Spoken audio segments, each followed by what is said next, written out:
우마야 왕조는 다마스커스의 수도를 돕고요. 그러다가 아바시아 왕조가 등장을 합니다. 꾸라이시 부족 하심 가문 출신의 아바스라는 사람과 이 페르시아의 시아파 사람들이 뭉쳐가지고 하나의 왕조를 만듭니다. 이 무함마드가 탄생한 부족이 꾸라이시 부족이거든요. 거기 하심 가문이에요. 그 출신. 이 중심으로 칼리파가 되어서 바그다드의 수도를 둔 아바스 왕조가 이렇게 탄생을 합니다. 이 왕조가 탄생한 이유가 아랍 쪽 중심의 우마야 왕조의 불만인 주변인들이 이제 들고 일어난 거죠. 그 주변인들의 대표적인 사람이 바로 페르시아인들이었던 거죠. 그리고 시아파라고 하는 알리를 모시는 사람들이 이런 왕조를 만들게 된 겁니다. 이 아바스 왕조의 특징은요, 아랍 쪽이든 아니든 무슬림이면 누구나 평등을 강조하는 거죠. 원래 이슬람이란 모든 민족이 평등이라는 개념으로 출발을 했는데, 이 무함마드가 아랍 쪽이다 보니까 아랍 쪽 중심으로 운영이 됐던 거죠. 그리고 아랍 쪽이 아닌 개종한 사람들 경우에는 이등 시민으로 약간 이제 격화되는 그런 경향이 있었거든요. 근데 아바스 왕조가 생기면서 누구든 평등한 체제로 이제 만들게 되었던 거고요.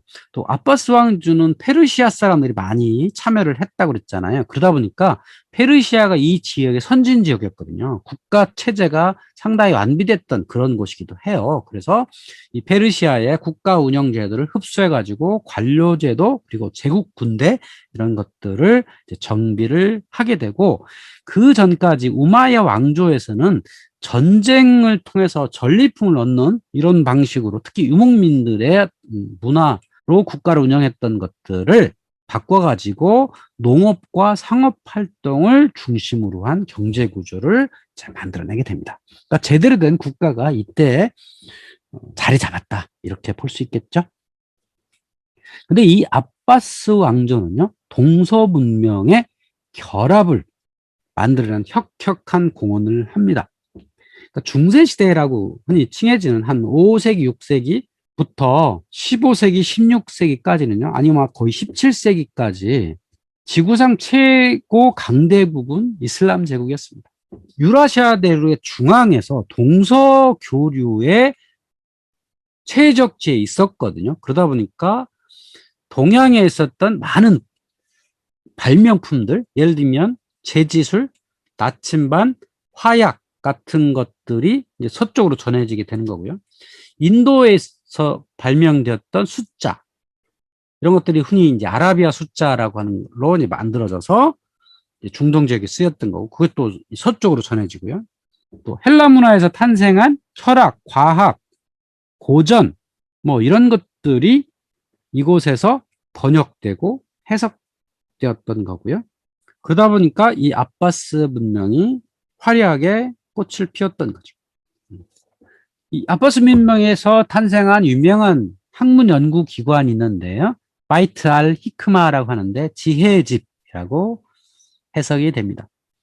그러니까 이곳에는요, 이 동부 지중해에 있었던 많은 서적들이 모였습니다.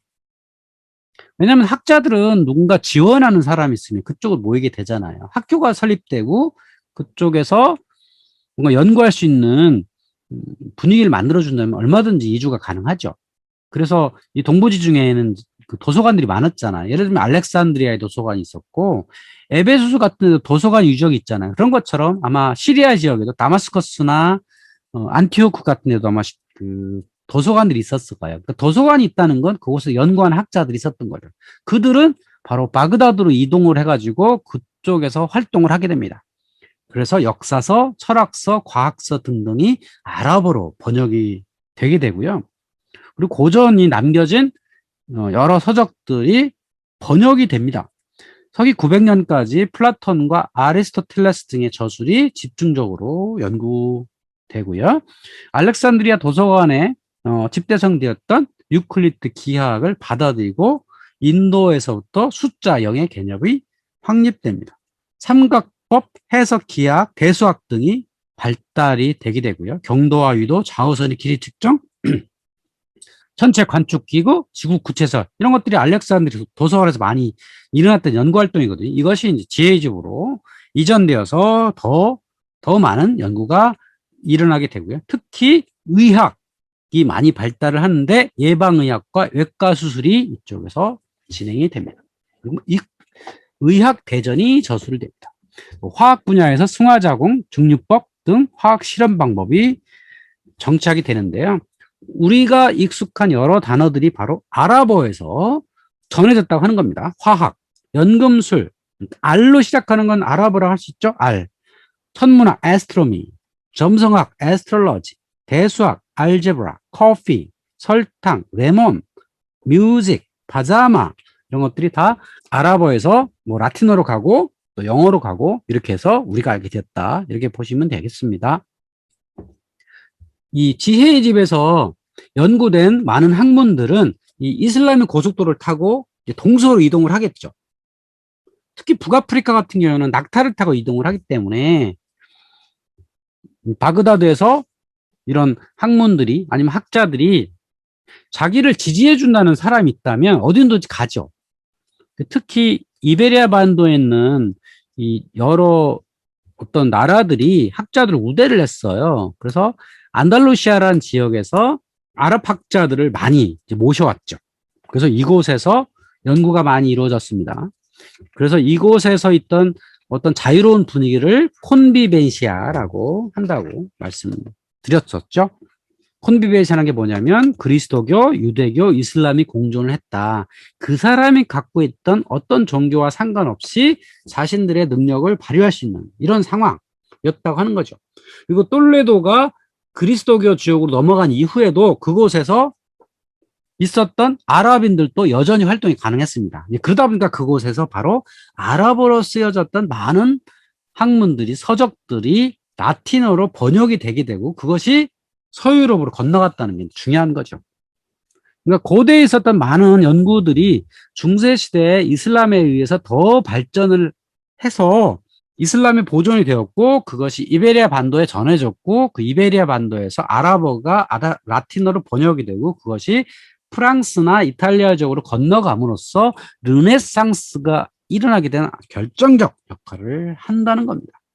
그러니까 유럽이 근대에 발전할 수 있었던 가장 큰 원동력 중 하나는 바로 중세시대의 아랍인들 또는 이슬람인들이 보존 또는 발전시킨 많은 학문들이 있었다는 것을 우리는 잊지 말아야 되겠습니다. 그래서 이 안달루시아에서 엄청난 학문이 이제 발전을 하게 되는데요. 이 사진은 똘레도라고 하는 곳이에요. 이슬람인들이 최초로 세웠던 수도인데요. 이곳에서 이븐 루시드, 이븐 알라비, 이븐 투파일 등 대학자들이 활동을 합니다. 그래서 바그다드 지혜의 집에서 수행한 전방위적 문명교류 역할을 담당을 합니다. 그러니까 10세기, 11세기경에 가면요. 바그다드가 정치적으로 상당히 위험해지거든요. 그러니까 외적들이 쳐들어오고 그래서 여기 살던 이제 학자들이 이제 왕이 지원을 많이 했는데 왕이 지원을 적게 하니까 이들이 이제 살 길을 찾아가지고 서쪽으로 이동을 해가지고 저 안달루시아에 토후들이 많이 지원한다. 그래서 이쪽으로 많이 이동을 했던 거예요. 그래서 이들이 그냥 가겠어요? 당연히 서적을 가지고 갔겠죠. 그래서 아랍어로 된 철학, 과학, 의학, 천문학, 수학 서적이 이쪽으로 이동을 해서 라틴어로 번역이 되게 된 거죠. 그래서 1085년 카스티아의 알폰소 6세, 그러니까 기독교가 이쪽을 점령한 이후에도 똘레도 번역학교는 지속적으로 유지가 되었다라고 하는 겁니다. 그리고 그 다음에 수도가 어디였냐면 코르도바였어요. 남쪽에 있는 도시인데요. 이 코르도바에는 1600개의 모스크가 있었고요. 8만 개의 상점에서 13,000명이란 대도시가 됐다는 거예요. 안달루시아에 있었던 모스크가 지금도 있어요. 코르도바에 가면 물론 교회로 좀 바뀌긴 했는데 지금도 우리 가서 만나볼 수 있습니다. 그리고 이곳에서 코르도바 태생이었던 이븐 루시드에 의해서 아리스토텔레스가 주석이 되게 된 거죠. 그 전까지 중세시대 유럽은 아리스토텔레스의 서적이 없었어요. 그러다가 이쪽에서 번역빈 주석된 아리스토텔레스의 서적이 프랑스로 건너가게 되고 프랑스의 특히 파리 대학에서 새로운 스콜라 철학이 만들어지게 된 겁니다. 그래서 이제 파리 대학의 아베르수주의가 형성이 되었다고 하는 겁니다. 이 지혜의 집에서 만들어진 학문 중에서 의학의 계보와 전파 경로를 보면 이렇습니다. 자, 의학이라는 게 모든 지역에 있었겠죠. 근데 기록에 남은 의학의 계보는 이렇습니다.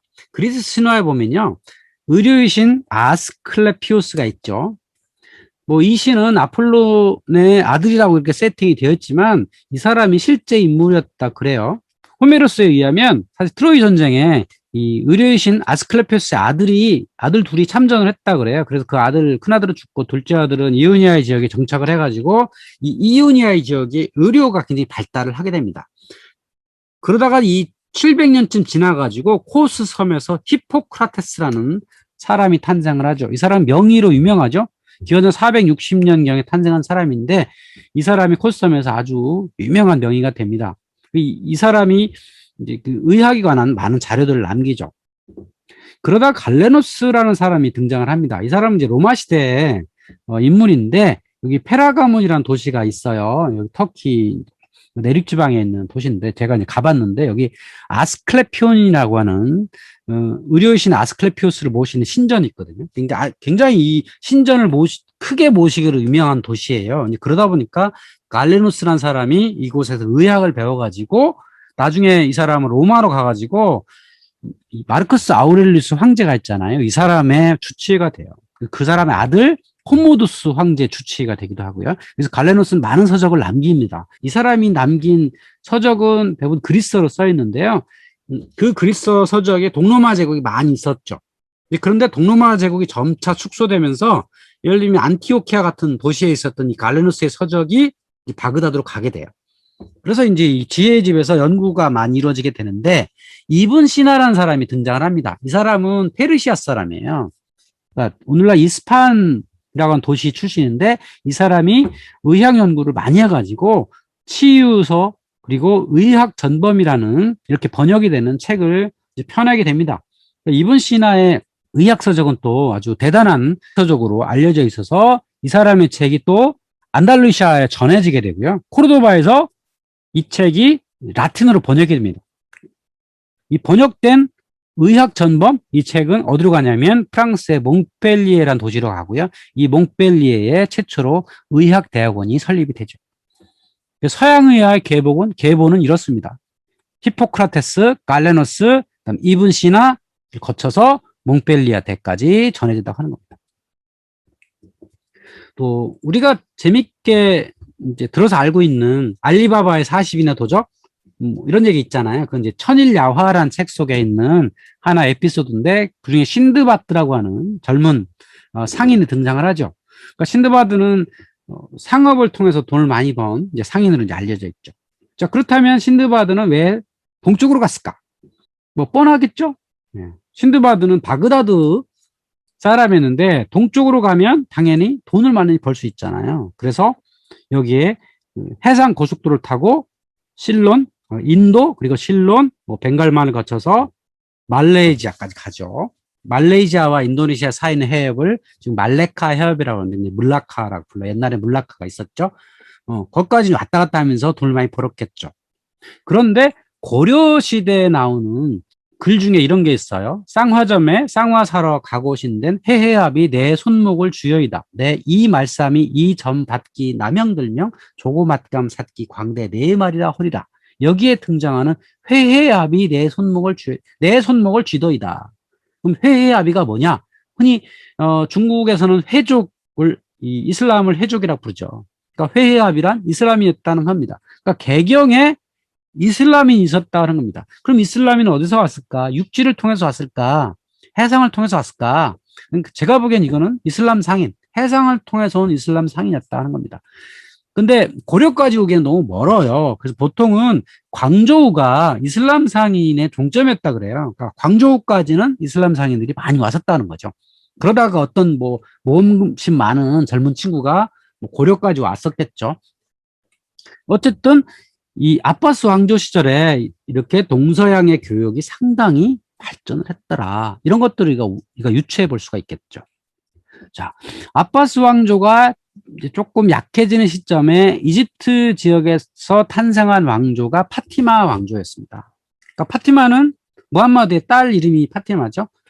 그래서 이 사람들은 원래 시아파의 일종, 흔히 이스마일파라고 부르는데 이 사람들은 튀니지에서 세력화를 했다가 이집트를 점령하고 이곳에 수도를 세웠는데요.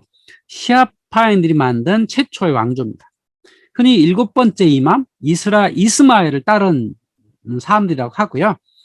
또 여기서부터 알라위파 또 드루즈파로 분화가 되었다라고 하는 겁니다. 시아파긴 해도 오늘날 이란 사람들은 12이만파라 부르거든요. 조금 다른 사람들이다. 그런데 어쨌든 오늘날의 이집트의 수도인 카이로가 이때 최초에 이제 만들어지게 되고, 또 특징적인 것은 최초의 세계 대학이 최초로 탄생한 대학이 바로 이집트 카이로에 있다라는 겁니다. 우리는 흔히 볼로니아 대학이 최초의 대학이라고 알고 있잖아요. 근데 이 볼로니아 대학은 1088년에 설립이 되었고요. 972년에 세워진 최초의 대학이 있습니다. 알 아즈하르라고 하는 대학인데요. 지금도 있습니다. 보통 이 대학이라고 하는 것은 원래 이 신학교육기관이었어요. 그러니까 볼로니아 대학도 신학교육기관이었고, 이 알 아즈하르도 신학교육기관으로 출발합니다. 그러니까 아랍어와 뭐 이슬람을 가리키는 이런 대학이었죠. 그래서 이 파티마 왕조에서 교육기관이 만들어지고 여기서 새로운 문화가 탄생을 합니다. 그리고 이 파티마 왕조가 시칠리아를 점령했던 사람들이기도 하죠. 시칠리아를 점령했던 흔적이 어디 가서 볼 수 있냐면 팔레르모라고 하는 시칠리아의 주도가 있거든요. 그 주도의 대성당에 가보면 아랍 양식이 일부 포함이 되어 있어요. 팔레르모 대성당을 보면 여러 가지 양식이 섞여 있는데, 그 중에서 이 삼각형 안에 보면 좀 뭐랄까 이 아라베스크 문양 같은 것들이 있거든요. 그리고 뭐 뾰족뾰족하게 있는 곳에 조금씩 아라베스크 문양이 있어요. 그 다음에 아치도 첨두형 아치가 좀 있고요. 그래서 이 비잔틴 양식과 아랍 양식, 그리고 바로크 양식, 이런 것들이 다 섞여 있는 게 여기 팔레르모 대성당이고, 여기 팔레르모 노르만 궁전이라고 있거든요. 그러니까 노르만인들이 세운 건데, 그 당시에 이 건물을 세울 수 있는 기술자들이 대부분 아랍인들이었기 때문에 아랍인들을 고용해서 건물을 세우다 보니까 여기에 아랍 양식도 많이 가미된 그런 거라고 할 수 있겠습니다.